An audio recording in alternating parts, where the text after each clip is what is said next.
Hello दोस्तों, welcome to my YouTube channel और आपका बहुत बहुत स्वागत है। चलिए, तो कल क्या पढ़ा था अपन ने, और जल्दी से जल्दी आ जाओ सब। ठीक है। और कमेंट जो है, आपको मैंने कल ही बोला है, कमेंट देखूंगा मैं लास्ट में। पहले अपन पढ़ाई कर लेते हैं। तो क्या पढ़ा था अपन ने? अभाज्य संख्याएं क्या होती है और भाज्य संख्याएं क्या होती हैं। तो अभाज्य संख्या उन्हें कहते हैं जिनके सिर्फ और सिर्फ दो गुणनखंड हो, दो फैक्टर हो। और भाज्य संख्या जिसके कम से कम कितने, तीन गुणनखंड हो। कम से कम तीन गुणनखंड हो, वे हो गई भाज्य। क्लियर। और फिर 1 से 100 तक आपको मैंने कंप्लीट पढ़ाई थी, जो आपके सामने पूरी लिखी हुई है कि कौन सी होती है, कौन सी नहीं होती है, उसका अंतिम अंक क्या है, उसका सवाल क्या है। ये सारी डिटेल मैंने आपको लास्ट क्लास में सिखाई थी। और जिन्होंने लास्ट क्लास का वीडियो नहीं देखा हो, तो आप वीडियो की लिस्ट में जाइए, उसमें प्ले लिस्ट में जाओ। मैथ्स के जितने वीडियो हैं वो सारे उस प्ले लिस्ट में पड़े हुए हैं, तो आप वहाँ से पढ़ सकते हैं। ठीक है। चलो, आज की क्लास शुरू करता हूं मैं। तो सबसे पहले मैंने आपको कल क्या दिया था, संख्या कि अभाज्य युग्म क्या होता है, ये आपको ढूंढ के लाना था। किसे कहते हैं ये आपको बताना था। ठीक है। चलो, तो अभाज्य युग्म क्या होते हैं, तो पहला वर्ड देखो क्या लिखा हुआ है, युग्म। युग्म का मतलब है जोड़ी। मतलब यहां कोई सिंगल नंबर नहीं होगा, युग्म मतलब जोड़ियों में नंबर होंगे। और ट्विन जो लिखा हुआ है, तो ट्विन का मतलब क्या है, तो ट्विन का मतलब आप सब जानते हो। ट्विन मतलब ट्विन्स, मतलब दो बच्चों के लिए बोला जाता है ट्विन्स। तो सेम उसी वर्ड को फोकस करते हुए इसका आपको कुछ मीनिंग निकालना था। तो ट्विन प्राइम क्या है, अब मैं बता देता हूं। ऐसी दो अभाज्य संख्याएं, अभाज्य युग्म है इसलिए ऐसी दो अभाज्य संख्याएं जिनका डिफरेंस, बीच में गैप दो का हो, जिनमें डिफरेंस या गैप कितना हो, दो, वे वाली क्या कहलाती है, अभाज्य युग्म कहलाती है।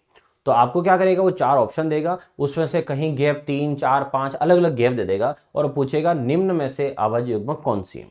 तो मैं आपको बता दूं अभाज्य युग्म कौन कौन सी है। अपन सारी अभाज्य युग्म ढूंढ लेते हैं कि यहां अभाज्य युग्म कौन कौन सी है। चलिए, तो देखो अभाज्य युग्म कौन सी है।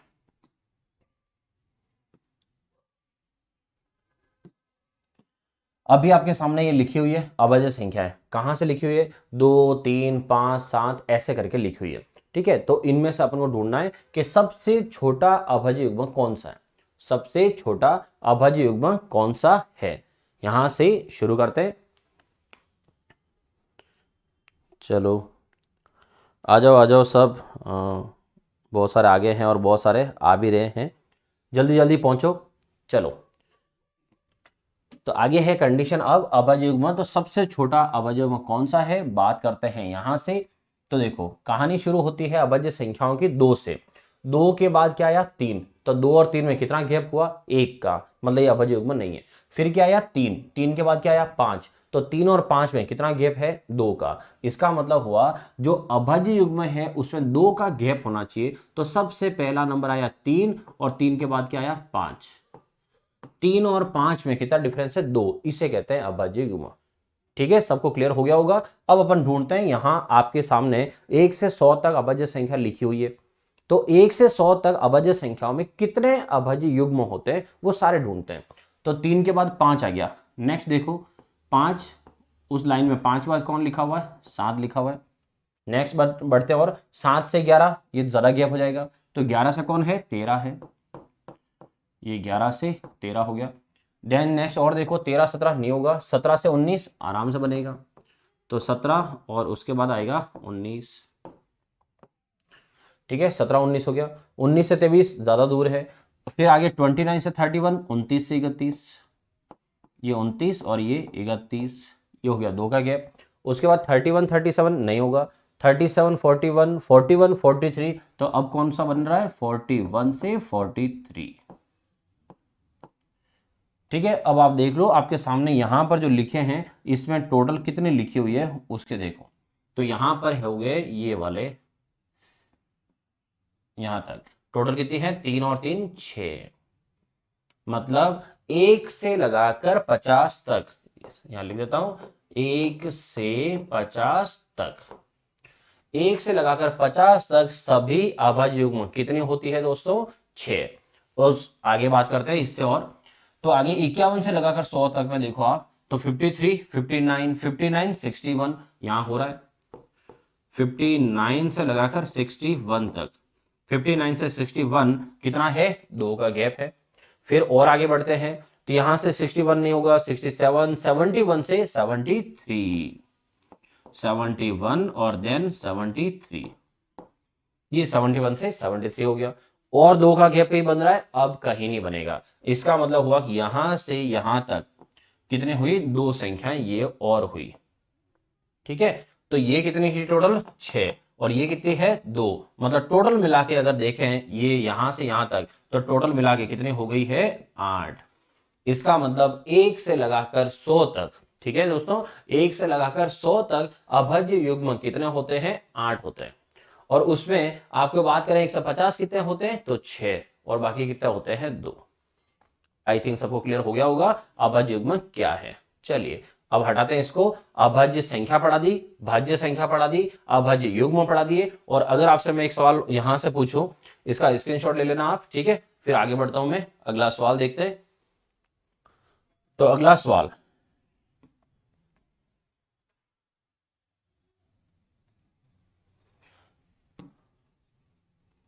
तो आपसे सवाल अगर ये पूछा जाए कि 1 से लगाकर, जो चीज पढ़ा दी है मैं उसी को पूछ रहा हूं, ठीक है, 1 से लगाकर 100 तक अभाज्य कितनी है, ये मैंने आपको पढ़ाई थी। 1 से लगाकर 100 तक अभाज्य संख्याएं कितनी होती है, तो 1 से लगाकर 100 तक अभाज्य संख्या कितनी होती है, 25 होती है। ठीक है, अब मैं इसका आपको रिवर्स उल्टा पूछ रहा हूं, दूसरा कि 1 से लगाकर 100 तक भाज्य संख्याएं कितनी होती है दोस्तों, ये बताओ। 1 से लगाकर 100 तक भाज्य संख्याएं कितनी होती है, ये बतानी। तो 1 से लगाकर 100 तक ढूंढनी है, तो सबसे पहला पॉइंट ये है कि 1 से लगाकर 100 तक कितनी संख्या होती है। पहले तो आप टोटल ले लो, क्योंकि 1 से 100 तक पूछा है। तो 1 से लगाकर 100 तक कुल कितनी संख्या होती है, तो 1 से लगाकर 100 तक कुल 100 संख्या होती है।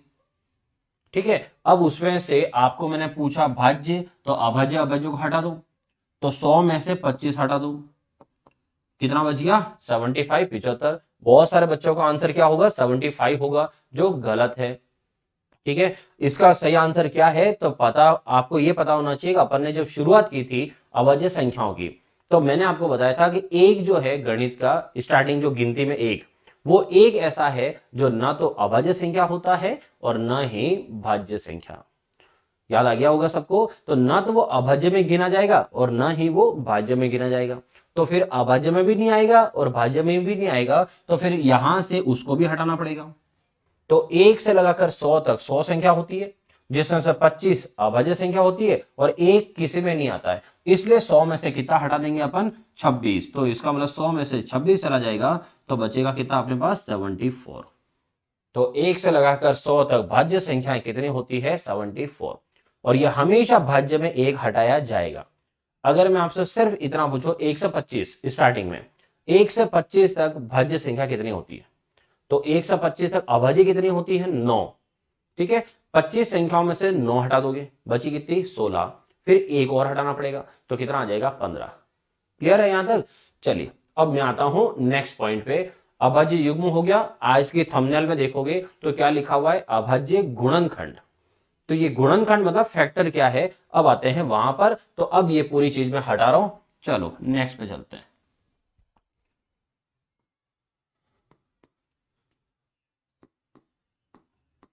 अभाज्य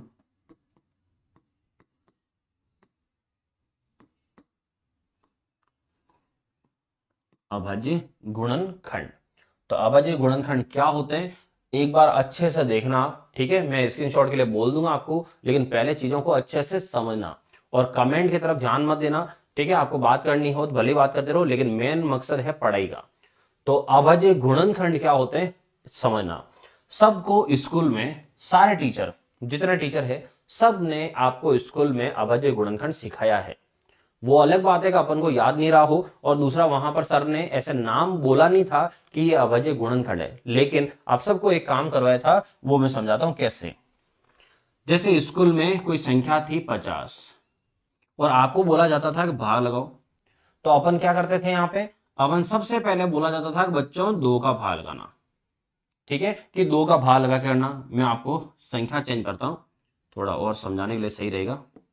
जैसे यहाँ का नंबर है ले लिया मैंने 60, अब 2 का भाग, तो सबसे पहले गुरुजी अपन को बोलते थे कि सबसे छोटे नंबर का भाग लगाना 2 का। 2 का भाग लगाया तो कितनी बार गया, ये गया 30 बार। ठीक है, फिर बोला जाता था नेक्स्ट, तो नेक्स्ट यहां पर भाग वापस 2 का जा रहा है तो 2 का लगाते थे। 2 का भाग यहां पर गया कितनी बार, 15 बार, ये 15। अब 2 का भाग नहीं जाता था तो फिर अपन को सर ने क्या बोला कि अब तुम 2 से बड़ी नंबर ले लो कोई, तो 2 से बड़ा नंबर कौन सा आया, 3। अब 3 का भाग लगाया, 3 का भाग कितनी बार गया, 5 बार, और अब 5 में किसका भाग जा रहा है, 5 का जा रहा है, तो यहां कितनी आ, 1 आ जाएगा। आप ये सोचो, क्या कभी अपन को किसी भी टीचर ने ये बोला कि 2 का भाग लगाना और फिर नहीं जाए तो 4 का भाग लगाना? कभी भी याद करना, तो आपको 2 का भाग लगाने के बाद 4 की कभी जरूरत पड़ी नहीं होगी, क्योंकि 2 के नंबर ने उस 4 के भाग को तो रखा ही नहीं है, 2 ने ही उसको खत्म कर दिया था। इसलिए जो अपन भाग लगाते थे, अब आप नंबर को ध्यान से देखो, जो अपन भाग लगाते थे स्कूलों में वो नंबर ध्यान से देखो, वो सब अभाज्य संख्याएं होती है। पहले 2 का भाग, फिर 3 का भाग, फिर 5 का भाग, फिर उसके बाद 6 का भाग कभी नहीं लगाते थे, सीधा नहीं जाता था 5 के बाद अगला तो अपन 7 का लगाते थे। तो याद करो वो दिन, तो ये जो पढ़ाया था वो अभाज्य गुणनखंड ही था। तो अभाज्य गुणनखंड ये टॉपिक क्या है वो आपके सामने हो चुका है। ये अलग बात है कि अपन सब चीजें पढ़ेंगे, लेकिन होता कुछ ये है। अब सवाल क्या क्या बनते हैं, पहला पॉइंट ये पूछेगा कि अभाज्य गुणनखंड की संख्या बताओ। अभाज्य जो गुणनखंड है उस गुणनखंड की संख्या बताओ कि आपके कितने गुणनखंड ये आए हैं, उनकी संख्या बताओ। तो देखो 60 के मैंने टुकड़े किए, कितना टुकड़े आए, 1 2 3 4, कितना टुकड़े आए दोस्तों, 4। तो अभाज्य गुणनखंड की संख्या कितनी हुई, 4। पहला आंसर ये। दूसरा पूछेगा, वो पूछेगा असमान, ठीक है, अनइक्वल, असमान गुणनखंड की संख्या बताओ। असमान गुणनखंड की संख्या बताओ। अब पहले वाले में तो ऐसा कुछ नाम ही नहीं लिया, सिर्फ क्या बोला मैंने, गुणनखंड की संख्या बताओ। तो गुणनखंड की संख्या मतलब आपको जितने हैं वो सारे लेने थे, लेकिन अब मैंने इसमें एक कैटेगरी बना दी है, असमान गुणनखंड की संख्या। मतलब जो समान हो उसे सेम सेम बार बार मत गिनना, जो सेम हो उन्हें सिर्फ एक बार ही गिनोगे। तो असमान लिखना है, असमान का मतलब है सिर्फ एक बार 2 ले लो, एक बार 3 ले लो और एक बार 5 ले लो। तो ये हो गया, सब अलग अलग हो गए। तो 2 3 और 5 अपने अलग अलग काम आए। तो असमान गुणनखंड की संख्या कितनी हुई दोस्तों, 3। समान गुणनखंड, असमान गुणनखंड क्या मतलब है, समान का मतलब जो सेम सेम है, तो सेम सेम 2 बार आया तो आपको 2 बार नहीं लेना है, ठीक है, इसमें से सिर्फ एक बार लेना है। अब सोचो अगर कोई ऐसी संख्या हो कि 2 2 2 2 टोटल 10 बार आ जाए, मतलब 1024 है, जैसे 1024 में आप भाग लगाओगे तो सारे 2 ही आएंगे, ठीक है। अब वो पूछे असमान गुणनखंड की संख्या बताओ, तो उसमें आंसर सिर्फ अपन क्या देंगे, 1।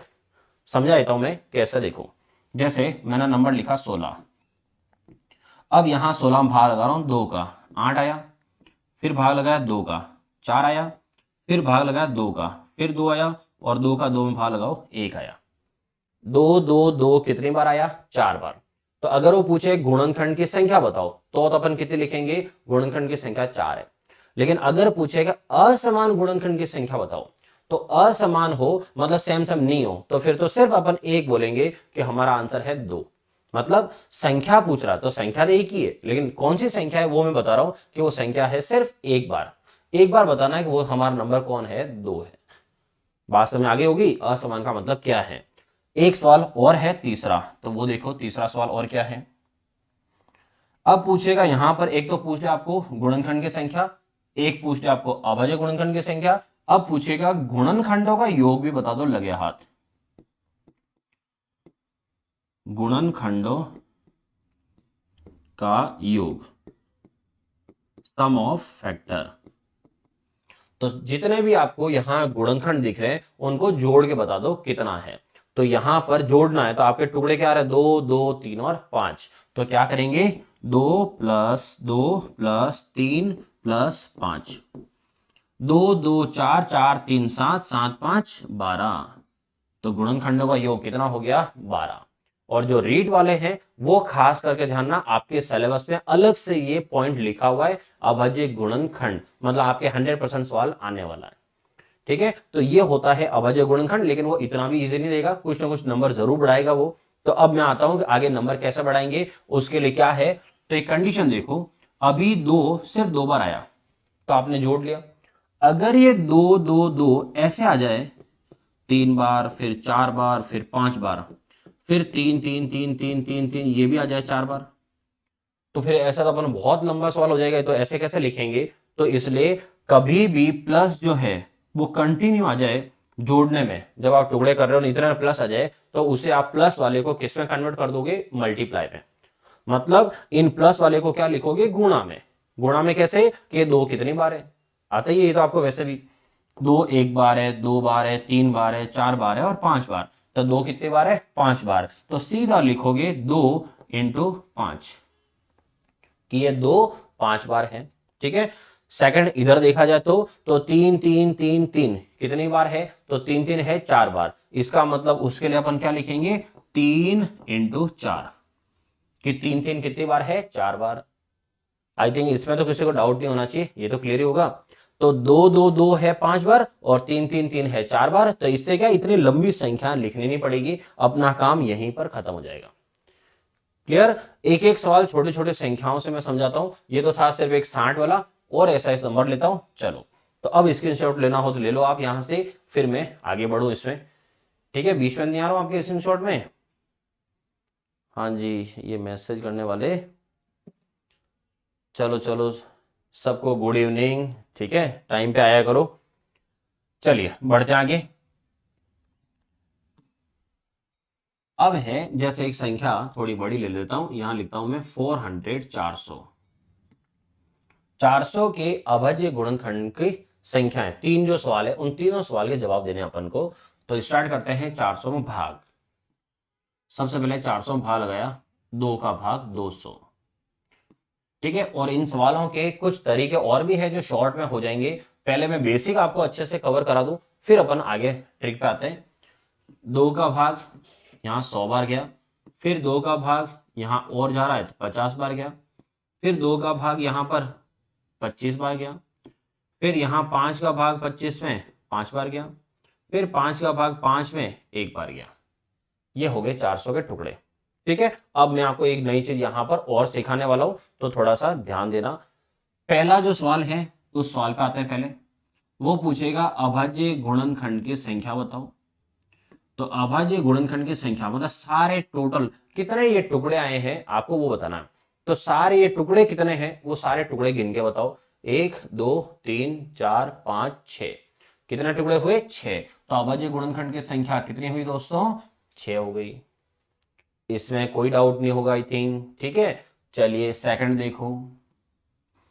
सेकंड है असमान अभाज्य गुणनखंड की संख्या। असमान अभाज्य गुणनखंड गुणनखंड की संख्या। अब बताओ आप कितना आंसर आ रहा है। ठीक है, बताओ जल्दी से, देखो आंसर आंसर। हाँ, आ गया आंसर। चलो, वेरी गुड। तो आंसर की देखो क्या हुआ, यहां पर एक तो 2 2 2 2 आया। असमान का मतलब है अलग अलग हो, सीधा सा सेम नहीं हो, अलग अलग हो। तो एक तो 2 अलग है, और दूसरा कौन है, एक 5 अलग है। तो असमान हो वो कौन कौन है, एक तो 2 है और एक कौन है, 5 है। लेकिन वो अपन को क्या पूछ रहा है, संख्या बताओ आप, तो सीधी। तो आप सिर्फ संख्या बताओगे, तो संख्या मतलब ऐसी संख्याएं 2 है। ये वो 2 नहीं है, दो संख्या मतलब एक ये ना एक ये। तो एक ये ना एक ये कितनी संख्या हुई, 2 संख्या हुई। ठीक है, तो ये है अभाज्य गुणनखंड, असमान अभाज्य गुणनखंड की संख्या। अब आते हैं तीसरा पॉइंट। तीसरा पॉइंट जो है वो अब आपको एक चीज समझानी है। तो अब देखो तीसरा पॉइंट क्या है।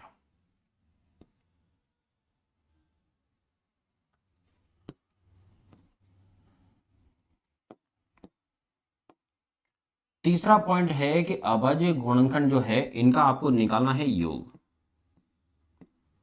क्या निकालना है? योग। ठीक है, अभी आपको पिछले सवाल में जस्ट मैंने आपको सिखाया था कि आपको जब भी एक ही नंबर अगर बार बार आ जाए ना तो बार बार प्लस प्लस मत किया करो, उसको गुणा में चेंज कर दो। दो एक बार, दो बार, तीन बार, चार बार। दो कितनी बार आया? चार बार। तो दो आया है चार बार। अब मैं दो प्लस दो नहीं करूंगा, अब मैं सीधा लिखूंगा दो प्लस चार, देन प्लस पांच। पांच कितनी बार आया? दो बार। तो पांच पांच अगर दो बार आ रहा है तो मैं इसको क्या लिखूंगा? पांच पांच दो बार, मतलब 5 × 2। तो 2 × 4 कितना हो गया? 8। और 5 × 2 कितना हो गया? 10। तो 10 + 8 कितना हो गया? 18। मतलब अभाज्य गुणनखंड जो है उनका योग निकालना ये तरीका ऐसे। तो प्लस प्लस प्लस को अपन ने किस में कन्वर्ट कर दिया? मल्टीप्लाई में। ठीक है, उससे थोड़ा सा संख्या छोटी हो गई। अब यहां से आई थिंक ये सवाल 400 वाला तो समझ में आ गया होगा। एक नई चीज अब आपको और सिखाता हूं कि ये तो 60 और 400 एक संख्या थी। ठीक है, अब इसकी जगह अगर वो संख्याएं पावर में ऐसे आधार घातांक में ऐसे दे देगा तो आप क्या करोगे? तो इस सवाल को अभी जो किया है अपन ने इधर से किया था पूरा भाग लगा के। अब मैं आपको इसको भाग लगा के जो कर रहे हो उसमें एक पॉइंट समझाता हूं कि आपको और कैसे कर सकते हो।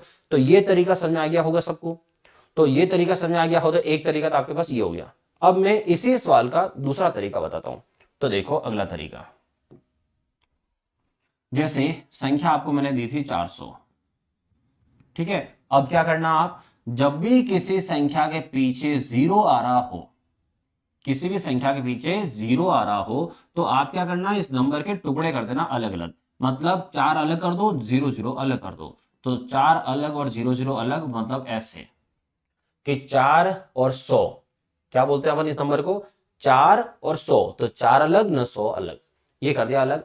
अब आगे टुकड़े करो। और अगर कोई नंबर किसी का वर्ग या घन, मतलब किसी का स्क्वायर या क्यूब हो, कोई भी नंबर किसी का स्क्वायर या क्यूब हो तो आपके लिए और आसान हो जाएगा। उसके आप क्या करो? स्क्वायर या क्यूब है तो स्क्वायर या क्यूब लिखो। कैसे? 4 है, इसको मैं लिखूंगा 2 स्क्वायर। फिर 100 जो है वो क्या है? 10 स्क्वायर।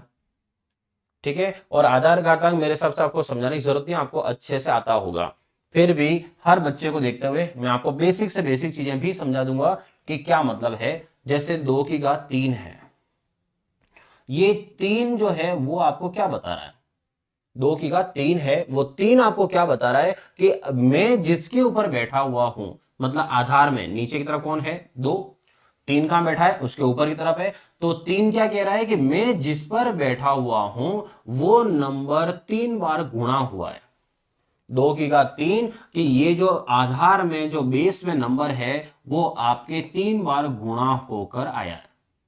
मतलब 2 × 2 × 2 ऐसे। अगर मैं आपसे ये बोलूं कि 5 की घात 4 है और यहां पर मैं बोलूं 7 की घात 2 है, इसका मतलब क्या हुआ? 5 की घात 4 और 7 की घात 2 है, इसका मतलब क्या हुआ कि ये जो 5 है ये 5 कितनी बार है? 4 बार है। और ये जो 7 है ये 7 कितनी बार है? 2 बार है। तो इसका मतलब है कोई संख्या ऐसी रही होगी कि जिसमें हमने भाग लगाया होगा तो ऐसे 5 5 5 5 ऐसे 4 बार आया होगा। और फिर 7 और 7 कितनी बार आया होगा? 2 बार। कहने का मतलब इसका ये है कि 5 जो है वो 4 बार आया होगा और 7 जो है वो आपका 2 बार आया होगा। ठीक है, थोड़ा बहुत समझ आया होगा आपको कि ये घातें आपको क्या चीज बताती है। अब वो मैं क्यों डिटेल में जा रहा हूं इतना, क्योंकि आपके अब जो चीजें काम आ रही है उसमें वो बार बार भाग नहीं लगाओ तो भी काम निकल जाएगा। और संख्या ज्यादा बड़ी आ गई तो आप भाग कहां तक लगाते रहोगे, इसलिए अब समझो। ठीक है, ये थिंक ये तो समझ में आ गया होगा इधर कि क्या बताना चाह रहा हूं मैं। और अब ये लाइन खींच देता हूं। अब देखो ये 2 कितनी बार है? 2 बार। तो अब अपन को 2 × 2 नहीं लिखना है। आपको समझने से मतलब है, दूसरों को समझाने से मतलब नहीं है। 2 की घात 2 है, हो गया अपना काम। क्या 10, क्या 10 के टुकड़े और होंगे? 100% होंगे। जब तक टुकड़े हो उन्हें टुकड़े करने हैं, क्योंकि जब टुकड़े होना बंद हो जाएगा ऑटोमेटिक वो अभाज्य संख्या बन जाएगी।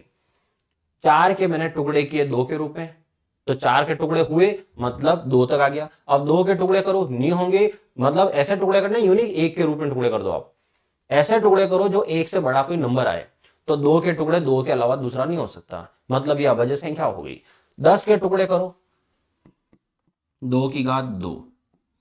अब मैं 10 के टुकड़े करूंगा तो क्या लिखूंगा, 10 को गुणा के रूप में लिखूंगा, ठीक है दोस्तों, कभी प्लस नहीं करते हैं इसमें। 10 के टुकड़े करूंगा तो क्या लिखूंगा, 2 इंटू 5, और इसके ऊपर घात कितनी लिखी हुई है, 2। तो 10 का मतलब हुआ 2 इंटू 5, और ऊपर घात कितनी है, 2।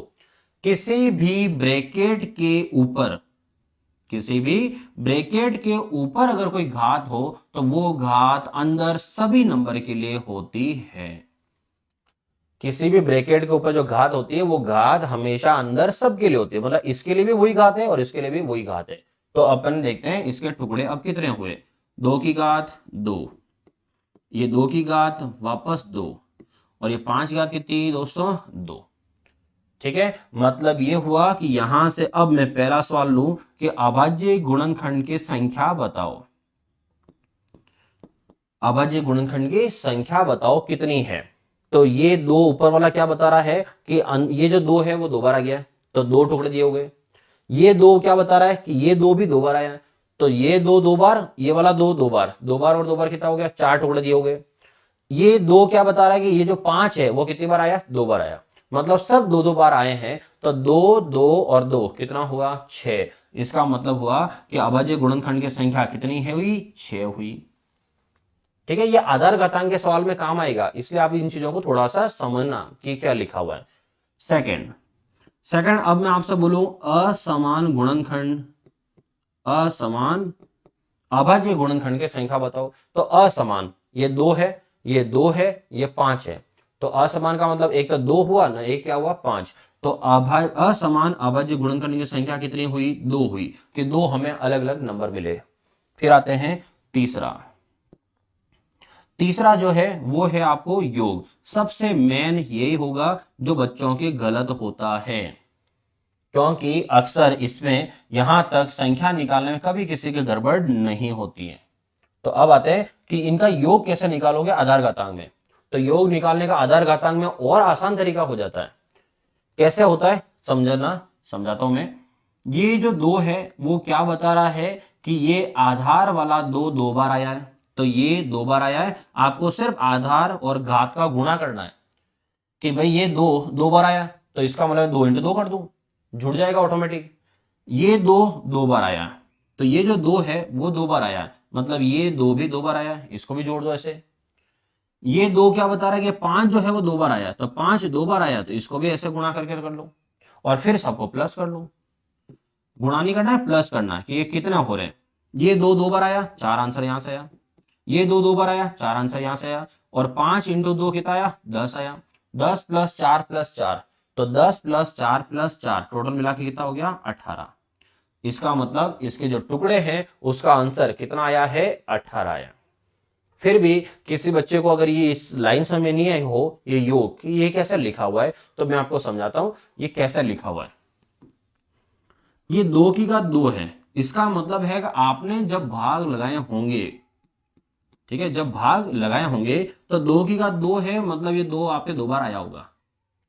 फिर ये सेकंड 2 की घात 2 और है, इसका मतलब वो कह रहा है कि ये 2 भी आपके 2 बार आया होगा। और 5 की घात 2 है, इसका मतलब कह रहा है कि आपके 5 जो है वो 2 बार आए होंगे ऐसे। ठीक है, बाकी ये सब तो एक्स्ट्रा हो गए, ऐसे ये आए होंगे। तो कहने का मतलब जो वो चीज आप लिख रहे हो उसको मैंने आधार घातांक में कन्वर्ट किया है। ये आपको सीखना इसलिए भी जरूरी है क्योंकि सवाल जो आधार घातांक में आएंगे उसके लिए आपको इधर आना ही पड़ेगा। अब मैं आपको बैक साइड में वापस बता देता हूं कि यहाँ ये रहा सवाल, आपका आंसर क्या क्या था आपके सामने है। संख्या 6 आ रही थी, अभाज्य संख्या असमान वाले के 2 आ रहा था, और योग कितना आ रहा था, 18। ये गलत नहीं है, आप गलत फहमी मत पालना कि सर ने ये बता दिया इसका क्या होगा। ये बिल्कुल सही है, कोई दिक्कत नहीं है, लेकिन संख्याएं जब आधार घातांक की आएगी बड़ी वाली तो फिर आपको इधर भी जाना पड़ेगा। और आप निश्चिंत रहो, मैं आपको एक एक सवाल करा रहा हूं, ठीक है, कहीं जाने की जरूरत नहीं है। एक एक सवाल मैं आपको सॉल्व करवा रहा हूं कि इसे आगे और बड़े नंबर कैसे करेंगे। देखो, जैसे मैं नंबर लिखता हूं 1200, ठीक है, नंबर है 1200। अब अपन इसके तीनों आंसर निकालते हैं कि इसको कैसे सॉल्व करते हैं। ठीक है, तो 1200 को सॉल्व करते हैं। क्या बोला मैंने कि जब भी कभी किसी नंबर के पीछे 0 आ जाए उसे अलग कर देना। ये 12 अलग, ये 100 अलग। ठीक है, आगे इसके कर दो टुकड़े, तो ये हुआ 12 के टुकड़े 4 इंटू 3, और 100 किसी का वर्ग होता है, ये होता है 10 का स्क्वायर कर दिया। और आगे और टुकड़े करो जब तक टुकड़े होते हैं। ये 4 के टुकड़े करूंगा तो क्या आएगा, 2 इंटू 2 इंटू 3। फिर 10 के टुकड़े करना मैंने अभी सिखाया आपको, 10 के टुकड़े करो 2 इंटू 5, लेकिन 10 के ऊपर कोई घात है इसलिए वो घात लिखेंगे ऐसे। ठीक है, अब हो गया आपके सारा काम, बस हो गया टुकड़े। 2 इंटू 3, और अंदर ये घात इसके लिए भी है और ये घात इसके लिए भी है, तो 2 की घात 2 इंटू 5 की घात 2। ठीक है, ये हो गए 1200 के सारे टुकड़े। अब आपका पहला सवाल है, बताओ ये सारे टुकड़े कितने हैं।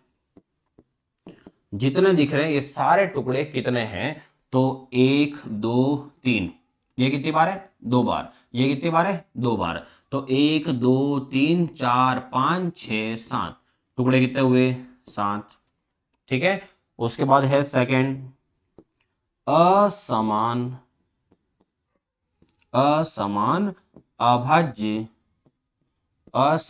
अभाज्य गुणनखंड की संख्या। असमान अभाज्य गुणनखंड की संख्या जो समान नहीं हो। कौन कौन दिख रहा है, एक तो 2 दिख रहा है, एक 3 दिख रहा है और एक 5 दिख रहा है। टोटल कितना दिख रहा है अपन को, 3। तो असमान अभाज्य गुणनखंड की संख्या कितनी होगी दोस्तों, 3। तीसरा है इन सब का योग करो, तो इन सब का योग करते हैं। योग करने में अब देखो यही मेन पॉइंट, आपको बार बार बोल रहा हूं, ये पॉइंट ही है जो गलत करवा देता है कहीं कहीं। योग करने में आपको देखो आपके पास 2 कितनी बार है, 1 बार 2 बार, और यहां कितनी बार है, और 2 बार। तो 2 बार तो ये ना, 2 बार ये, कितनी बार हो गया, 2 2 4 बार हो गया है, तो सीधा लिखोगे 2 4 बार है, 2 इंटू 4। ठीक है, 2 4 बार का मतलब ये कि 2 प्लस 2 प्लस 2 प्लस 2, ऐसे करना ही नहीं है, अपने सीधा लिखो 2 इंटू 4। नेक्स्ट 3 कितनी बार है, सिर्फ 1 बार है तो अकेले आएगा। 5 कितनी बार है, 2 बार है, तो 5 प्लस 5 लिखो या 5 इंटू 2 लिखो, एक ही बात है। फिर 2 इंटू 4 कितना आया, 8 आया, प्लस 3 आया, और 5 इंटू 2 10 आया। ठीक है, 8 और 3 कितना, 11, 10 और 11 कितना, 21। ये है आपके अभाज्य गुणनखंड संख्या, असमान और योग। ठीक है, ये अभी तक मैंने जो आपको दिए हैं वो सिर्फ एक नंबर दिया है, अभी मैंने आधार घातांक वगैरह कुछ नहीं दिया है, और आधार घातांक मैंने इन्हीं के बीच में आपको सिखा दिया है ताकि आधार घातांक जब आए तो आपको दिक्कत नहीं हो। क्लियर। अब जो लोग इधर से इस सवाल को ऐसे नहीं करना चाहे कि इधर से अगर नहीं करते तो आप इसको सिंपल सा, आपके जो भाग लगाते हैं आप इस सवाल को भाग से भी कर सकते हो। तो मैं आपको अब इसको भाग से बता देता हूं। ये 1200,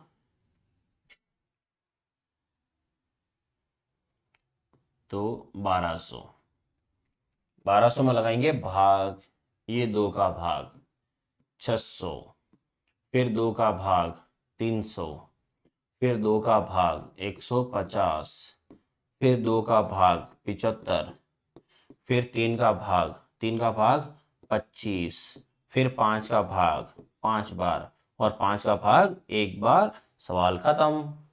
ठीक है, तो अगर इस सवाल को ऐसे करो तो बस हो गया इस सवाल। तो अब दोस्तों एक चीज ध्यान ना, मैंने आपको 2 तरीके बताए हैं, आपको दोनों में से कोई एक तरीका करना है। तो अब बच्चे ये बोलेंगे कि ये तरीका तो बिल्कुल आसान हुआ, सिर्फ भाग ही लगाना है। तो देखो कोई संख्या आती है, उस संख्या से अगर आपको करना है तो कोई दिक्कत नहीं है, संख्या का भाग लगाने से आंसर बहुत ईजी हो जाता है। लेकिन अगर सवाल आएगा 625 की घात 25 है और 45 की घात 50 है, ऐसे नंबर जब आएंगे तो दिक्कत आएगी। इसलिए सिंपल सवाल आए तो ऐसे कर लेना, और आधार घातांक आए तो इधर कर लेना। ठीक है, तो इसका आंसर अभी आप मैच करना चाहो तो आपके सामने है, आराम से मैच कर लो। ये टुकड़े कितने, 1 2 3 4 5 6 7, आंसर 7।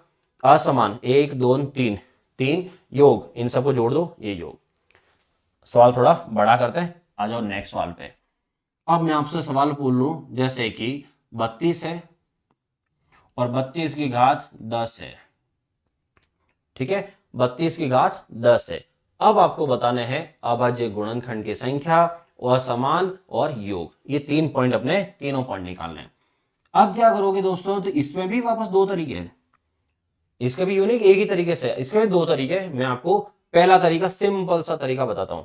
क्या करना, जो आधार में नंबर लिखा हुआ है इसके टुकड़े कर लेना, इसके टुकड़े कर लेना, मतलब भाग लगा देना। ये जो अभी भाग लगाया था वैसे ही ये भाग लगा दिया, 2 का भाग 16, 2 का भाग 8, 2 का भाग 4, 2 का भाग 2, फिर 2 का भाग 1। ठीक है, आपके सामने 2 कितनी बार आया, 1 2 3 4 और 5। 32 के टुकड़े किए तो 2 2 कितनी बार आया, 5 बार। इसका मतलब ये हुआ 2 की घात 5। ठीक है, 32 की जगह पे, उसके बाद 32 की जगह पे ये आया है और ऊपर कितना लिखा हुआ है, 10। घात के ऊपर घात है और घात के ऊपर जब घात आती है तो घातों का आपस में क्या होता है, गुणा। तो 2 की घात कितना हो गया, 50। सवाल पूरा खत्म। ठीक है, ये हो गए टुकड़े। अब अपने तीनों सवाल के आंसर। पहला सवाल है, अभाज्य गुणनखंड की संख्या बताओ कि ये टुकड़े कितने हैं सारे। 2 की घात 50 क्या बताता है, 2 की घात 50 आपको बताता है कि 2 कितनी बार है, 50 बार है। इसका मतलब 2 अगर 50 बार है तो इसके टुकड़े जो हैं वो टुकड़े कितना हो गए, 50। खत्म पहला। दूसरा देखो, दूसरा सवाल है, असमान